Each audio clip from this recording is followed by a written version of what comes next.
Hello दोस्तों, क्या हाल है आप लोगों के। उम्मीद करता हूँ आप सब बहुत बढ़िया होंगे। मैं बिल्कुल बढ़िया हूँ। तो आइए आज आपके सामने एक नया topic which is about financial accounting, जो कि पार्ट है आपके ACCA करिकुलम का। This financial accounting is part of your ACCA curriculum. तो उसके बारे में बात करेंगे, क्या होता है अकाउंटिंग, कंसेप्ट्स क्या होते हैं। we'll just introduce you to those accounting concepts so that you can have a feel of what you're going to do when you actually enroll into the course and when you actually start working towards the course. तो आइए देखते हैं क्या होता है financial accounting, कैसे करते हैं सर, क्या होता है। सो बेसिकली देखो, you need to understand that financial accounting is about recording the transactions that you are doing in the company. For example, आपने सेल करी, परचेज करी, परचेज, इन्वेंट्री, फिक्स एसेट, किसी भी चीज़ की आप कर सकते हो। सेल करते हो, मान लो मेरा काम है इस एयर कंडीशनर को बेचना और साथ में रिमोट्स को रिमोट, इस एयर कंडीशनर साथ में ये रिमोट्स सेल करना। सो मैं कैसे रिकॉर्ड करूँगा उन एयर कंडीशनर्स को, उसके कुछ प्रिंसिपल्स होते हैं, उससे कुछ कुछ कंडीशंस होती हैं कि भाई जब मैं, तो IFRS के अंदर जब मैं आप जाऊँगा, अभी मैं आपको डीप डाइव कराऊँगा IFRS के अंदर। IFRS 15 पढ़ेंगे हम। IFRS 15 which talks about revenue recognition, जहाँ पर हम एक्चुअली देखेंगे कि सेल किस तरीके से रिकॉर्ड करी जाती है। But anyways that's a thing for a different day. But आज मैं आपको बता रहा हूँ कि फाइनेंशियल अकाउंटिंग बेसिकली क्या करती है। फाइनेंशियल अकाउंटिंग जितने भी आपके ये जो ट्रांजैक्शंस हैं उसको रिकॉर्ड करना, समराइज करना, क्लासिफाई करना और एनालाइज करना, ये पूरा काम है। सो आप बहुत सारी बुक्स के अंदर देखोगे कि आपको जो फाइनेंशियल अकाउंटिंग की डेफिनेशन मिलेगी, वो डेफिनेशन बोलती है कि अकाउंटिंग इज एन आर्ट। अब जब ये बोलते हैं कि accounting is an art, which means that you can become better by practicing it. तो कोई भी आर्ट होती है ना, you can become better by practicing that art. So इसीलिए बोलते हैं अकाउंटिंग की प्रैक्टिस होती है। तो जो चार्टर्ड अकाउंटेंट्स होते हैं वो अकाउंटिंग की प्रैक्टिस करते हैं। So you can become better, so it's by practicing this art. So it's an art of recording. तो सर रिकॉर्ड करना, रिकॉर्डिंग, क्लासिफाइंग। अब देखो, क्लासिफाइंग, अब देखो आपने सेल करी, परचेज करी या एक्सपेंडिचर किया, तो आपको इसको क्लासिफाई करना पड़ेगा that this is a P&L item, this is a balance sheet item. तो P&L और बैलेंस शीट दो स्टेटमेंट्स है जो कि फाइनेंशियल अकाउंटिंग के अंदर बनते हैं। तो it's an art of recording, classifying, summarising, reporting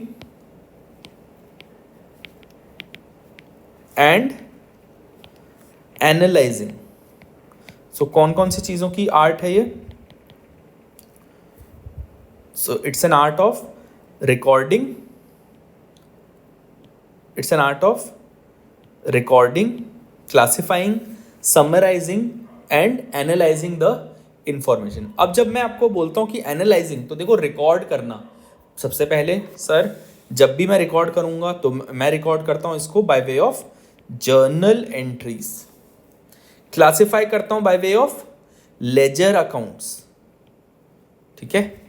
summarise करता हूँ by way of trial balance.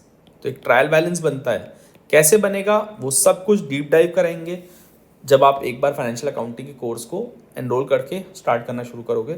और यहाँ पे मैं आपको थोड़ी कंसेप्ट्स बता दूंगा कि सर जर्नल एंट्री कैसे पास होती है, लेजर कैसे बनता है, उससे ट्रायल बैलेंस के, फिर रिपोर्टिंग मतलब balance sheet plus P&L plus notes, ठीक है, एंड देन एनालाइजिंग। तो सर जो आप रेशियो एनालिसिस करते हो, रेशियो एनालिसिस टू अंडरस्टैंड कि इसका शेयर प्राइस कैसा है, उन सारी चीज़ों के लिए आपको एनालाइज करना है। And that is why the accountant becomes so important, so imperative in this entire process, right. तो ये पूरे के पूरे प्रोसेस के अंदर अकाउंटेंट क्यों इतना इंपॉर्टेंट, क्योंकि वो रिकॉर्डिंग भी कर रहा है। It's an art of recording, it's an art of classifying, summarising, reporting and analysing. तो ये सारे के सारे काम कौन करता है, एक अकाउंटेंट। जो कि कंपनी के लिए कंपनी का एक फ्रेंड की तरह होता है, एक ट्रस्टेड एडवाइज़र की तरह होता है, और उसी तरीके से वो एक्ट भी कर रहा होता है, राइट। सो आई होप को यहाँ तक की बात समझ में आई होगी, राइट। तो अब देखो रिपोर्ट, अब सर करना कैसे इस काम को, ठीक है। तो जब भी, अब अकाउंटिंग कुछ और कंसेप्ट्स हैं। एक कंसेप्ट होता है अक्रूअल बेसिस ऑफ अकाउंटिंग, ठीक है। अक्रूअल बेसिस, इसका मतलब क्या है सर? अब इसमें दो चीज़ें हैं, देखो। Income should be recorded when it is accrued. इसका मतलब, एक छोटा सा एग्जांपल देता हूं आपको। जस्ट इमेजिन कि आपकी इंटरेस्ट आता है, एफडी के ऊपर आपकी जो इंटरेस्ट है वो आपकी इनकम है, ठीक है। अब सर 31 मार्च को वो इंटरेस्ट आपके अकाउंट में नहीं आया, बट वो इंटरेस्ट अक्रू हो गया, मतलब मिलना तो है, तो एक तरह से वो इंटरेस्ट आपका बन तो गया, पर बस आया नहीं है। तो अक्रूअल बेसिस बोलता है कि इनकम शुड बी रिकॉर्डेड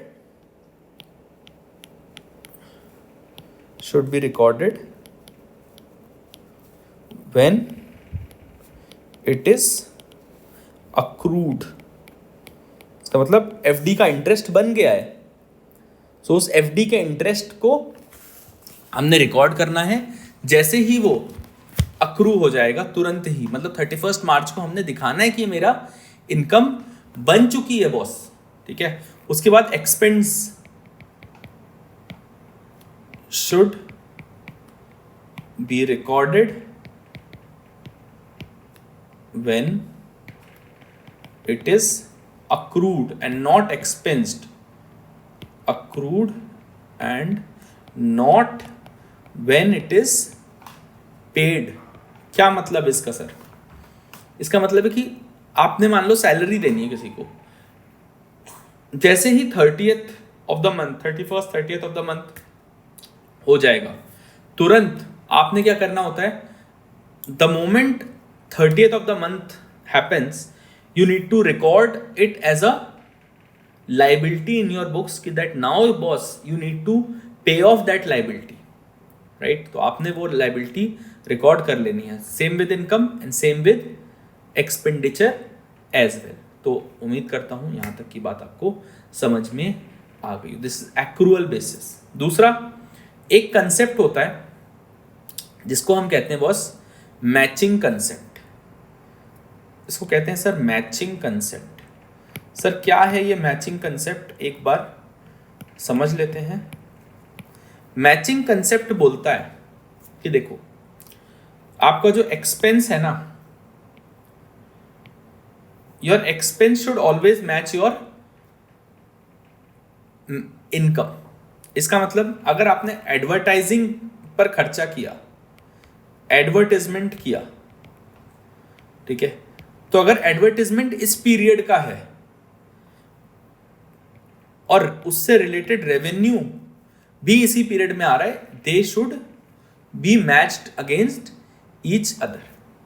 मतलब सर अगर रेवेन्यू अगले पीरियड में आ रहा है तो आपका एडवर्टाइजमेंट का जो खर्चा है वो भी आपका इस पीरियड का खर्चा नहीं होगा, वो अगले, तो they should be matched, revenue should be match to advertisement. और ऐसा कोई भी नहीं करेगा कि एडवर्टाइजमेंट मैं आज कर दूं पर इसका रेवेन्यू, मतलब अगर मैं आईपीएल आज खेलना शुरू करता हूं तो मैं ये बोलूंगा कि सर अब ना अगले साल जो पेप्सी की या कोका कोला की बॉटल्स बिकेंगी वो मेरा रेवेन्यू होगा इस एडवर्टाइजमेंट से। अगर आज मैं आईपीएल में एडवर्ट स्पॉन्सरशिप देता हूं एज पेप्सी या कोका कोला, तो सर मेरा ना ये स्पॉन्सरशिप तो आज मैं दे रहा हूं पर इसका रेवेन्यू मुझे अगले साल होगा, ऐसा कभी भी नहीं होगा। तो यू नीड टू मैच कि आपने इस साल रेवेन्यू किया है उसका रिलेटिंग एक्सपेंडिचर, या जो बंदे का जो खर्चा है, डिस्ट्रीब्यूशन का जो खर्चा है, वो अब रेवेन्यू करने के लिए कुछ डिस्ट्रीब्यूशन भी करना चाहोगे ना, क्योंकि जाओगे भाई अपने वहाँ पर जाके होर्डिंग लगाओगे, कुछ डिस्ट्रीब्यूशन का खर्चा होगा, तो वो सारा खर्चा मैच होना चाहिए आपके, इसे बोलते हैं मैचिंग कॉन्सेप्ट, ठीक है। एक्रूअल में आपको बता दिया, मैचिंग आपको बता दिया। अब एक बड़ा ही इंपॉर्टेंट कंसेप्ट और आपको बता देता हूँ सर, कि यहाँ पर आप देखोगे तो आपका दो चीज़ें होती हैं कि जब भी बुक्स ऑफ अकाउंट्स बनाओ, ठीक है, तो दो प्रिंसिपल्स हैं, ठीक है, जैसे दो कैरेक्टरिस्टिक्स हैं किसी भी बुक्स ऑफ अकाउंट्स की, दो कैरेक्टरिस्टिक्स होती हैं बड़ी ही इंपॉर्टेंट, ठीक है, जिसको मैं बोलता हूं फ्राई, फ्राई करके खा जाने का। सर क्या मतलब है फ्राई करके खा जाने का? FRRI, FR का मतलब है sir faithful, faithful representation, and दूसरा सर RI मतलब रेलेवेंट इंफॉर्मेशन। आपको इन दोनों चीजों का ध्यान रखना है। क्या क्या चीजें सर? एक तो जब जो भी इंफॉर्मेशन आप प्रेजेंट कर रहे हो, it should be faithful representation of what has actually happened on the ground, and दूसरा you should always always give relevant information. तो आपने हमेशा रेलेवेंट इंफॉर्मेशन ही देनी है। सबसे पहले फेथ रेलेवेंट मतलब जो आपके इस साल के बुक्स ऑफ अकाउंट्स के जो बैलेंसेज हैं उससे रिलेटेड जो आपकी रेलेवेंट इंफॉर्मेशन है, आपने हमेशा हमेशा वो इंफॉर्मेशन ही देनी है, ना कि आप कुछ भी इंफॉर्मेशन दे रहे हो, पुरानी दे रहे हो, प्रायर पीरियड की कोई, पुराने पीरियड की कोई इंफॉर्मेशन नहीं, हमेशा रेलेवेंट इंफॉर्मेशन दी। तो ये एक फंडामेंटल कैरेक्टरिस्टिक्स का पार्ट बनता है बच्चों, ठीक है, फंडामेंटल कैरेक्टरिस्टिक्स, ठीक है। तो यहाँ तक की बात सर, बात थोड़ी बहुत समझ में आई होगी। अब बुक्स ऑफ अकाउंट्स जो आप बनाने हैं आपने, अब वो बुक्स ऑफ अकाउंट्स क्या क्या हैं सर, थोड़ा सा उसके बारे में भी चर्चा कर लेते हैं, आपसे बात कर लेते हैं कि सर बुक्स ऑफ अकाउंट्स क्या क्या होती हैं। तो जो रेलेवेंट बुक्स ऑफ अकाउंट्स आप बनाते हो, जो रेलेवेंट आप बुक्स ऑफ अकाउंट्स बनाते हो वो क्या क्या होती हैं, वो मैं एक आपको बर्ड्स आई व्यू दे देता हूँ कि सर वो कौन सी बुक्स ऑफ अकाउंट्स होती हैं, है ना।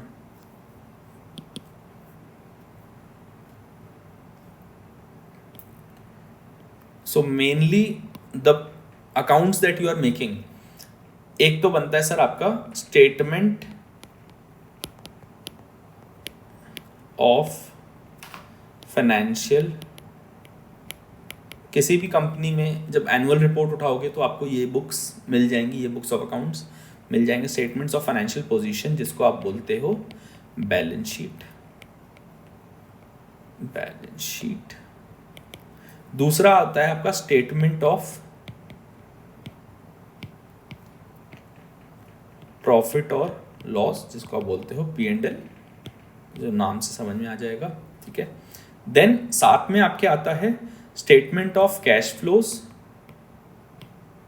और भी कुछ आते हैं जो आपके इस लेवल पर अभी मैं आपको बताऊंगा तो थोड़ा सा ज़्यादा हो जाएगा, बट आपके लिए बता देता हूँ। एक सोकी आता है statement of changes in equity, जो हमको दिखाना होता है अलग से, और उसके साथ में कुछ नोट्स टू अकाउंट्स होते हैं जिसमें नॉर्मल हमारे अकाउंटिंग प्रिंसिपल्स, हमारे अकाउंटिंग कॉन्सेप्ट, पॉलिसीज जो होती हैं कंपनी की रिगार्डिंग द अकाउंटिंग, वो दे रखी होती। तो ये तीन मेन आपके बुक्स ऑफ अकाउंट्स हैं। इसके साथ में आप नोट्स भी देते हो, इसके साथ में आप बाकी चीज़ें भी दे रहे होते हो। सो इतना ये जो है आपका मेन, आपका देखो अकाउंटिंग क्या होती है, रिकॉर्डिंग है ट्रांजैक्शंस की, आपने सेल किया, आपने परचेज किया, आपने कोई खर्चा किया, आपने सैलरी दी, इन सबको रिकॉर्ड करना है सर। कुछ प्रिंसिपल्स जैसे एक्रूअल बेसिस, मैचिंग प्रिंसिपल्स, ये आपका बड़ा ही इम्पॉर्टेंट एक प्रिंसिपल, कुछ दो ये प्रिंसिपल्स हैं। एक और बड़ा इंपॉर्टेंट प्रिंसिपल है आपका अकाउंटिंग में, जिसको कहते हैं गोइंग कंसर्न। सर फटाफट आपको एक छोटा सा प्रिंसिपल बता देता हूँ going concern before we go and we meet in the next video. तो उसके पहले आपसे छोटा सा एक प्रिंसिपल बताता हूँ। गोइंग कंसर्न बोलता है that an organisation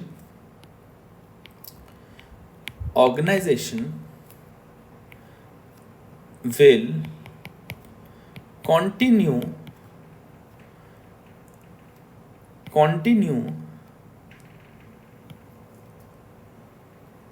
to operate in the foreseeable future।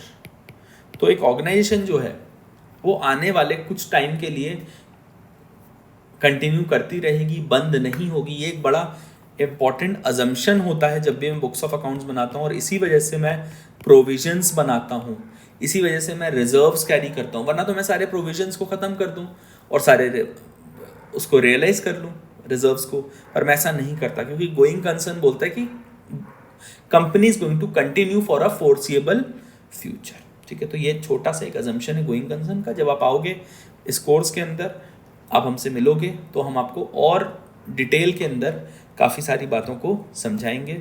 सो अभी के लिए इतना ही। उम्मीद करता हूँ आपको पसंद आया होगा और समझ में भी आया होगा। So I will see you next time. Till then आज के लिए इतना ही। I will see you next time. Till then bye bye, take care, नमस्कार, थैंक यू।